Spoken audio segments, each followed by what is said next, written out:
Is Dominic Solanke the only good option this double game week, or do Bournemouth and Luton have more to offer? Let's check it out in the double game week 28 preview.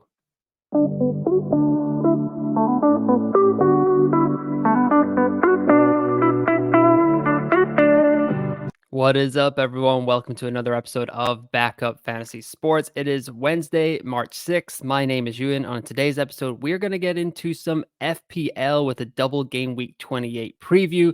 First off, shout out to my little brother turning 30 today. So happy birthday to him. Yeah, little brother turned 30. So that'll be crazy. But yes, game week 28, double game week for Bournemouth and Luton. So we are going to be looking at their assets mostly in this week's episode. Don't forget to like and subscribe to the channel wherever you are watching or listening. Would greatly appreciate that. And any feedback in the comments, always welcome as well. If you don't have a ton of time to watch this week's episode, just check out the timestamps in the description below, and that way you can jump around. But let's get right into it here with the fixtures for double game week 28. As you can see here right below my face, kind of new heights over here for my FPL squad. Highest rank of the season, 115K. So things are going pretty well right now. First week without taking a hit in about 4 game weeks there, and it helped out a lot. Thank you, Alfonso Areola, for your 13-point haul. But anyways, getting on to the fixtures here. Man United, Everton kick things off on Saturday at Old Trafford in the back to a lunchtime kickoff. So the last couple of weeks, we've had a little bit of a later deadline. Don't get caught out this week, especially if you are stateside or anywhere else in the world where there are some different kind of lock times there. Bournemouth Sheffield United is the Cherries' first fixture of the week. They play Luton on Wednesday to cap off the double game week 28. Crystal Palace, Luton, Wolves, Fulham, Arsenal, Brentford, all on Saturday. And then Aston Villa, Spurs, Brighton, Nottingham Forest, West Ham, Burnley, Liverpool, Man City to end things on Sunday, and then Chelsea and Newcastle on Monday night, with Bournemouth, Luton capping off the game week at 7:30 on Wednesday. Those are all UK times. So 11 fixtures in double game week 28 to look forward to in FPL. Best teams over the next 6 game weeks, according to the Fantasy Football Scout fixture ticker: Bournemouth, Fulham, Luton, Nottingham Forest, and Burnley crack the top 5 there for best teams with fixtures, mostly because they have fixtures. To be honest, not a ton of them are spectacular. Luton there with 7 fixtures over the next 6 game weeks. Crystal Palace and Bournemouth this week, then Nottingham Forest at home, Tottenham, Arsenal, Bournemouth, and Man City. So it does get pretty tough there, but for game week 28, 29, and even 30, I don't really hate that fixture against Tottenham all that much. Luton is going to be in my thoughts for sure this game week with my transfer. Bournemouth up there with a double game week. Everton, Crystal Palace, Man United all at home as well. So a lot of home games for Bournemouth over the next 6 game weeks as well. Moving on to the worst teams here, we've got Crystal Palace, Brighton, Man City, Arsenal, and Everton. They all have blanks in game week 29. None of them are playing. Crystal Palace play Luton, Nottingham Forest, Bournemouth, Man City, and Liverpool. Brighton have Nottingham Forest at home this week, then blank with Liverpool, Brentford, Arsenal. So as you can see, a lot of these teams have Man City, Liverpool, blank, Arsenal, Aston Villa. That's going to be a crucial stretch for their title hopes. So a lot of tough teams, or a lot of good teams with tough fixtures coming up. That's kind of shaping my chip strategy, which will be another episode coming out either next week or the week after that, just kind of finalizing the chip strategy for the last 10 game weeks of the season. I am currently not on free hit 29. I think I'm going to be able to get to 7, 8, 9 players, depending on how many hits I want to take for that. And that's going to be fine by me. I'm just going to wait for another double game week to play the free hit. For me, I always like to play them in double game weeks because I feel just like they're more powerful rather than covering off blanks. Like, the blanks aren't that attractive to me, but if you have set your team up for free hit 29, go for it. Like, there is no right way to play this game. So just go about your business, but free hit 29 will not be for me. Ben Krellin has come back with a little bit of an update here for our FPL needs here. So he says, here's my updated spreadsheet showing how likely I think the postponements are to move to game week 34/37. Since I posted it yesterday, The odds for the FA Cup quarterfinals have changed slightly, and I've increased the chances of Man United plus Newcastle's game week 29 blanks moving to game week 34. He tweeted this out on March 1st, so almost a week ago at this point. But here in the next slide, if you're listening on the podcast side, flip over to the YouTube channel and give it a like and a subscribe, and then you can see this very busy chart that Ben Crellin has here. So he's got game week 29, game week 34, game week 37, all the permutations that we could possibly want. And I could just stare at this for about 30 minutes. And I feel like I would still need another 30 to kind of figure out everything that is going on. But this is about as good as I have seen it laid out here. So kind of gives the odds of how many fixtures each team will have in game week 34 and game week 37. There's also the chance of Chelsea and Tottenham moving to game week 34 or 36, and the chance of Brighton versus Chelsea moving to game week 35 or 36, just because of European commitments, FA Cup ties, all that stuff. So Ben does a great job. Obviously, follow him on X at Ben Crellin there, and you can follow me on there as well at UNFPL. Would greatly appreciate a follow there too. Here is kind of my very basic version of what Ben just put out. So I've got double game week 28 here, blank game week 29, double game week 34, and double game week 37. So it's kind of got like which teams have which. So only Bournemouth and Luton have a double game week this week. Aston Villa, Tottenham, West Ham, Fulham, Brentford, Nottingham Forest, Luton, and Burnley have a fixture in game week 29. And then I have the odds from Ben's spreadsheets here for game weeks, for double game week 34 and double game week 37. So because of the way the FA Cup has shaken out, Liverpool, Man City, and Arsenal and Tottenham all have a greater or 84% chance of having a double game week in 37. And that's where I've kind of come across to my strategy of I will probably avoid that Arsenal Man City fixture in 30, and I'm just going to wild card them all back in. I'll have triple Liverpool, City, Arsenal for the last 8 game weeks of the season. I'll free hit in 34, which is looking like Man United and Newcastle will be popular for that. Bournemouth possibly with another game week there. Crystal Palace as well. Sheffield United and Everton, but probably won't want their assets. And then I will bench boost in 37. It's not ideal to bench boost that far away from your wild card, obviously, but with the Liverpool, Man City, Arsenal triple up that I am planning to get in, it means that I'll have 9 of my 15 players with a double in that, and I can kind of just maneuver to get a full play in bench, hopefully have anywhere from 12 to 15 doublers for the bench boost. That would be more than ideal to end the season in game week 37 as with my chip strategy that way. So this is kind of my very basic chart, knockoff chart of Ben Crellin. So the odds will change. We'll know more. The key for me between not wildcarding right now, like I know a lot of people are doing, is that we're going to get a lot of information between now and possibly game week 30, but definitely game week 31. We'll probably know all the FA Cup ties. We'll probably know most of the doubles where they can slot in, and that will just kind of make everything a lot more clear. That's why I'm holding on to my free hit. That's why I'm holding on to my wild card. That's why I'm holding on to my bench boost. So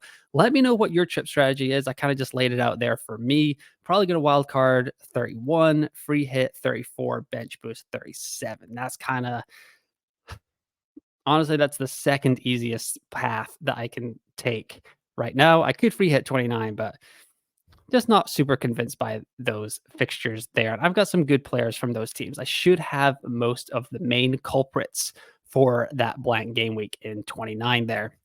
But the double game week is upon us here. So I have just broken down Bournemouth and Luton, their top 5 options here. So for Bournemouth, it is Solanke, Tavernier, Neto in goal, Cliver, and Semenyo. The rotoballer.com predicted points here. You should go check that out, rotoballer.com, for our rankings, our betting, our DFS, our preview that we do each week, possibly adding some Champions League content coming up here soon. So definitely go to rotoballer.com and check out our soccer section there. We're kind of building it up from the ground up, and we're trying to get competitive in that space. So check that out as well. So broken it down by price, predicted points, XGI per 90 over the last 6 here. So Solanke, not surprisingly, leads the way here, 10.59 points. He has the highest predicted points for double game week 28 with 2 home fixtures against 2 promoted teams. So quite tasty for Big Dom there. 0.70 XGI per 90 over the last 6 game weeks. Clivert here, 0.56 is another option. 7.55 predicted points from rotoballer.com.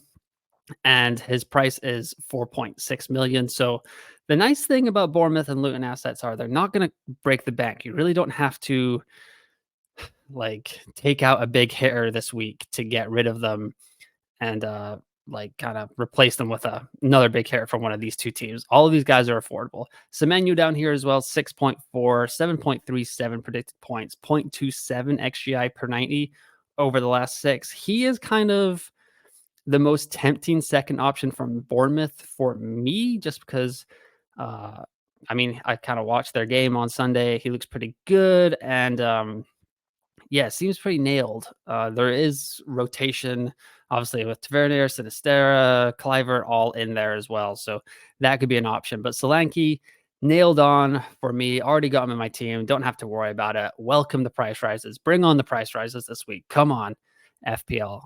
So that'll be nice for me. But as of right now, I only have one Bournemouth option, and I'm thinking that's all I'm going to have, which is not ideal heading into double game week. But because Bournemouth don't play in game week 29, it makes getting them in a lot tougher, because then I would have to fix another problem the following week. And that's kind of, I'm not trying to take that many hits before blank game week 29. So that's Bournemouth there. Solanke, Tavernier, Neto, Clivert, Semenyo. Neto would probably be my second boring option over Semenyo, but I actually already have Kaminsky, so I don't need a double game week keeper. But Neto to the end of the season, as you saw in that last chart here, he's likely to have another double game week at some point down the line, maybe 34. So you could bring him in this week and get 2 double game weeks in the next 2 months, which would be quite nice for your goalkeeper. So anyway, moving on here. So actually wanted to give a shout out to at FPL Schofield on X. He had a fantastic thread on Bournemouth players, several pages long, just going, a total breakdown of Bournemouth from top to bottom. Fantastic resource. So go check that out. I've got a couple of screenshots here. So he says, so to conclude, on a wild card 28, I would have Dom, Neto, and Zaba. Tav plus Semenyo are just too tricky to justify, in my opinion. No one else is worth it. On a free hit 28, I would have Dom, Semenyo, and Neto. You could replace Semenyo with Tav if you wanted, but I definitely have a defensive asset. As for free transfers, I cannot justify a goalkeeper transfer to get Neto if you still got your wild card. If you haven't got your wild card, I think you could go for him. I just don't think he's much of an upgrade on Areola for this week. Get Dom if you don't have him already.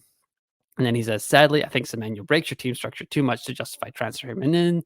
I'm not massively against Tav coming in on a free transfer, but his returns are too low for me and his form has dipped. So maybe AI's love for him may be reduced and he could be benched. AI there referring to Bournemouth's manager. But yes, go check that out. That was just kind of the cliff notes there, but there's so much information in there. Great thread from FPL Schofield. Luton Town here, the Mad Hatters, Morris, Kaminsky, Barkley, Doughty, and Ogbene are the top 5 options for the promoted side from the championship last year. Morris coming in at 5.1, Kaminsky 4.5, Barkley 5.0, Doughty 4.7, getting up there now as a defender, and Ogbene at 4.9.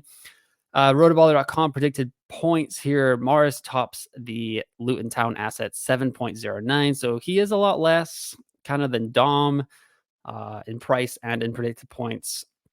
So that is slightly concerning, but his on penalties, he's got a fixture in game week 29. I think I'm going to bring in Morris this week. That's kind of where I'm thinking 0.66 XGI per 90 over the last 6 as well. So not too bad. I do want to see if Adebayo is nearing a return because that could affect Morris's minutes a little bit. But for now, Morris is in my plans. Kaminsky, I've already got him as well. Barkley, 6.1 predicted points. Doughty, 5.49 points, 0.29 XGI per 90 over the last 6 game weeks as well. And Ogbeni, not really an option for me, but 4.9 million, 5.19 predicted points. If you are just a double game week fiend and you have to have that extra fixture, you could possibly go there. But ranking these guys, it would probably be Doughty because you could keep him long term, then Morris, and then probably Barkley just because of the like. It's far more likely that Barkley kind of just sneaks in a goal or an assist than Kaminsky keeps a clean sheet over the next 2 fixtures. Here on the next slide here, the top 5 options that I would be looking at this week for the double game week assets. So Solanke, Morris, Neto, Doughty, and Semenyo would kind of be my top 5 in my team. And on the left here, I've built a free hit 28 draft. So I'd have Neto in goal, Sheffield United at home, Luton at home, then Moreno with Tottenham, Gabriel with Brentford, Doughty with a double game week, Saka, Odegaard going with the Arsenal triple up, Bowen home against Burnley, Barkley in the midfield as well with a double game week, then Semenyo, Solanke, and Morris up front with kind of filler on the bench. I think there's about 12 million left in this free hit draft. But if you are so inclined, that is where I would be looking for a free hit on 28. Captaincy is really just down to 2 big guys. I mean, for most people, it's just going to come down to Solanke and whether you're going to play your triple captainship if you haven't used that already. If you haven't used that already, I would probably just flip that switch as long as Solanke gets the all clear from Areola in the press conference before the game week kicks off. So if he says Solanke's good to go, then just hit it. Let's get it over with because you don't really want to be struggling to use your chips in other double game weeks. So there's not as many as there have been in the last couple of seasons in FPL. So you definitely want to this is a good of an opportunity as you're going to get. Sheffield United and Luton at home. Sheffield United just gave up 6 to Arsenal. They are just begging to be relegated and not have to play out all 38 games, but they will. And Solanke should be there to punish them with a couple of returns at least. And then Luton on the road could be a little bit tougher, but just feels like Solanke's going to be the obvious captaincy choice. So even if you don't have your triple captainship, I would put it on Solanke. I do have Morris over here as another option just because he's got a double game week. He's on penalties for Luton Town, and he has 109 points this year, which is actually 5th amongst forwards, which is it's 21 less than Solanke, but you would think that he has just been cast aside and no one wants to go near him, but it really hasn't been that bad. 7.09 predicted points for him compared to 10.59 for Solanke. XGI per 90, 0.66 compared to 0.70 for Solanke. So I only put him on here because if Solanke is kind of a little bit doubtful, we'll see how it goes. If something pops up in the press conferences, Morris could be worth a shout with the captaincy armband. I would maybe still play it on a Bowen or a Bukayo Saka in a single game week over Morris, but because they have 2 fixtures, just wanted to throw Morris up here as an option. That way, if it pulls off, I can clip this, put it on TikTok, and maybe get people to think that I'm slightly smart at this game. So that's honestly half the reason that Morris is on this graphic. But sensibly, I would put Solanke up there as my captain. He's going to get the armband. If I had triple captainship, I would activate it, but I used it on Holland in game week 25 and it went okay, as we all know. So yeah, Solanke is the easy captaincy choice this week. FPL review with some options for my squad right now. FPL Review has been recommending a lot of hits recently, and it's starting to scare me. So they've got Van Heck for Doughty, Foden to Bowen, Van Heck to Doughty, Foden to Barkley, Van Heck to Doughty, Foden to Bowen, Holland to Morris, recommending me to take a -8. Oof, that's rough. I mean, pretty much all kind of come out with the same kind of evaluation and kind of get me through what I need to get through. I think Van Heck to Doughty is definitely on the cards. That's the first transfer I'll be making. And I don't know, Foden is in such good form right now, but Bowen has Burnley at home, Foden plays Liverpool. So tough. I don't think Foden's gone that much up in price since I bought him a few game weeks ago, so it wouldn't be that too much of a hit. Um, so I think Van Heck to Doughty is definitely in the cards. I think Holland to Morris is definitely in the cards. Just is a -8 going to be worth it? That's the tough point. As of right now, I'm pretty set on a -4 with Van Heck to Doughty and Holland to Morris. Getting Bowen gets me one extra fixture. The nice thing about Doughty and bringing in Doughty and Morris is that that gets me two extra fixtures over Van Heck and Holland. So that's kind of why I'm justifying the -4 there. But Foden, even against Liverpool, like you saw what he just did to United, Liverpool playing their youth squad right now in all competitions. They still have to play on Thursday, night against Sparta Prague. We'll see what lineup goes out there. But yeah, Foden, getting Foden out of the team right now, I don't know. Bowen would have to outscore him by 4 points over the next 2 weeks. It's tough. I mean, we'll see. It's to be determined. But I'm pretty set on a -4 right now. Fantasy Football Hub recommending Ake to Doughty. Probably a better option. Would give me more money in the bank. So maybe Ake will come out for Doughty instead, just to kind of free up some cash for game week 30 when I likely bring in Mo Salah for that game against Brighton if I have seen the Egyptian on the field and looking quite fit. Here is my team right now for double game week 28 before I've made any transfers. So I've got Kaminsky in goal, Saliba, Gabriel, Ake along the back line, Foden, Son, Palmer, Saka in the midfield, Watkins, Holland, and Solanke with the armband, Van Heck, Charlie Taylor, and Richarlison on the bench. So right now, before my transfers, FPL review has me at 75 points, Scout 69.16, Hub 78.8. But after my transfers, when I plugged them in, and those were it was Ake to Doughty and Holland to Morris. FPL review had me go down 1.1 points. Scout had me go up 4 points, and Hub had me go up 2.5-ish, 2.75 points. So that's kind of where I'm at with my strategy for game week 28. Probably going to take a -4. Gonna have to look more at this Foden to Bowen debate. It's kind of tricky there. I mean, I think a lot of us were going to sell Foden this week anyway, and then he's coming off a 15 pointer. So it's really, really strong recency bias there in FPL. But if he just did that to Man United at home, is he going to do that to Liverpool? Tough to say. Man City do play tonight in the Champions League, so we'll kind of get some more lineups there to see, is Foden going to be rested? They're playing FC Copenhagen. They're up 3-1. Would love to maybe see like Foden play 90 and put some doubt over his minutes for that very big title clash on Sunday. But yeah, -4 definitely in the cards for me. -8 possibility. Let me know in the comments below what you guys are thinking of. Hit me up on X at UNFPL. Like and subscribe to the channel. Good luck in game week 28. I will be back next week for another blank game week 29 preview with just 4 fixtures, 8 teams playing. So don't forget that when you're making your transfers this weekend either. But once again, thanks for listening. Thanks for watching, and I will talk to you next time.